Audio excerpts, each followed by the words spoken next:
Une marée humaine à perte de vue. Une place de fête de Ngaoundéré, noire de monde ce samedi 26 mars 2022. Vue du ciel, elle présente une mobilisation extraordinaire aux couleurs de l'Union nationale pour la démocratie et le progrès. Des milliers de personnes se sont mobilisées pour assister à ce méga meeting de remerciements et de comptes rendus parlementaires co-présidé par l'honorable Abba Alim et le maire de la ville, Bobo Saliou, président de la fédération départementale de l'UNDP pour la Vina.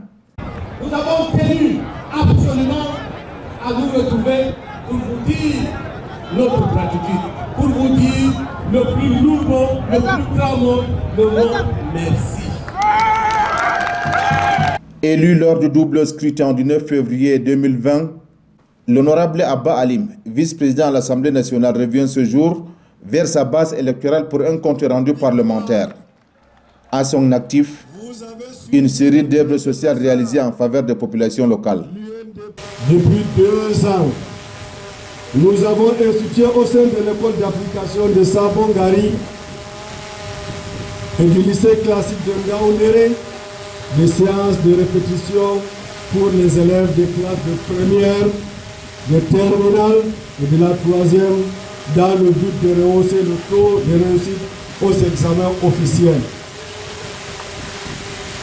Il a été institué également les préparations aux différents concours des grandes écoles et facultés du Cameroun.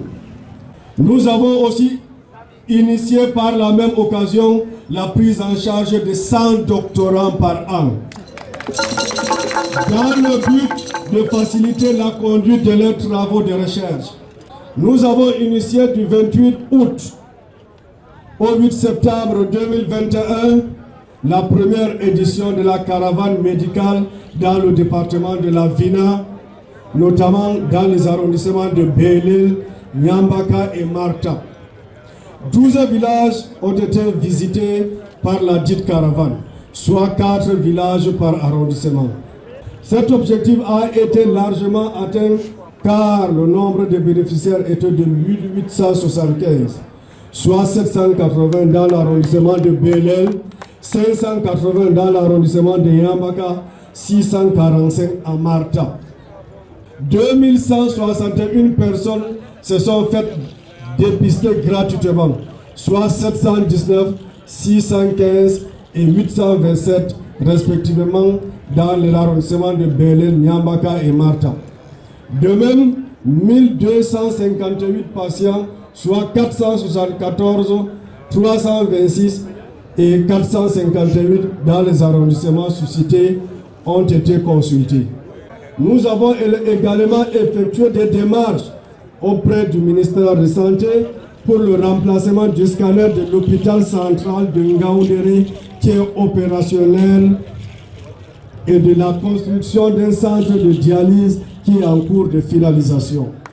Il y a lieu également de rappeler en faveur de notre démarche, le ministère de l'Habitat et du Développement urbain a donné une suite favorable par rapport à l'aménagement de l'axe pharmacie, Adama, champ de prière, interroute, gare, marchandises. Nous nous sommes également impliqués dans l'entretien de certains axes de la voirie urbaine de Ngaoundéré sur des fonds micro-projets parlementaires et de nos propres ressources et avec l'appui de la communauté urbaine de Ngaoundéré et des communes d'arrondissement. Au-delà de la ville de Ngaoundéré, nous pouvons noter aussi l'ouverture d'une route de 8 km et la réhabilitation de celle de 14 km reliant Nyambaka à Mamoumi avec un pont forestier de 12 mètres supportant une charge de 40 tonnes sur micro-projet parlementaire et fonds propres. En assainissement du village Galdi pour une linéaire de plus de 8 km. Un programme de forage a été entrepris en vue de construire une quinzaine dans la ville de Ngaoundéré au courant de l'année 2022-2023. Nous avons mis sur pied le 21 août 2021 un projet d'appui aux jeunes mototaximens. Ce projet consiste à subventionner à 100% l'acquisition de 10 motos dédiées aux jeunes sélectionnés suivant une grille d'analyse élaborée par une commission indépendante. Plus de 80% des bénéficiaires sont propriétaires de ces motocyclettes. Un député a pour rôle de voter les lois, contrôler l'action du gouvernement et discuter des dossiers politiques d'importance majeure pour la République. Une pléthore d'invités de marque est venue agrémenter cette cérémonie.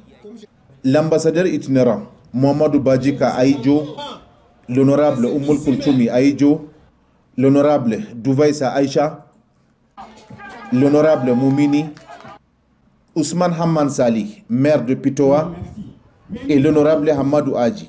Si aujourd'hui nous sommes ici, c'est grâce à plusieurs facteurs. Le premier facteur, c'est la jeunesse de l'Adamawa et particulièrement les mototaxis.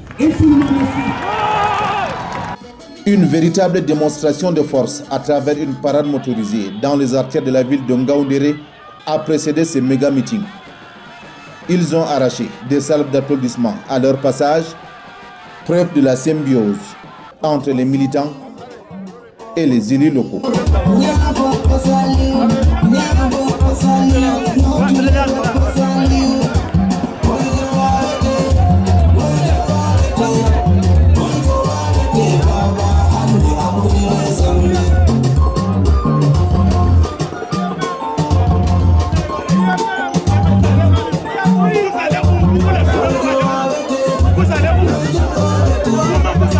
où?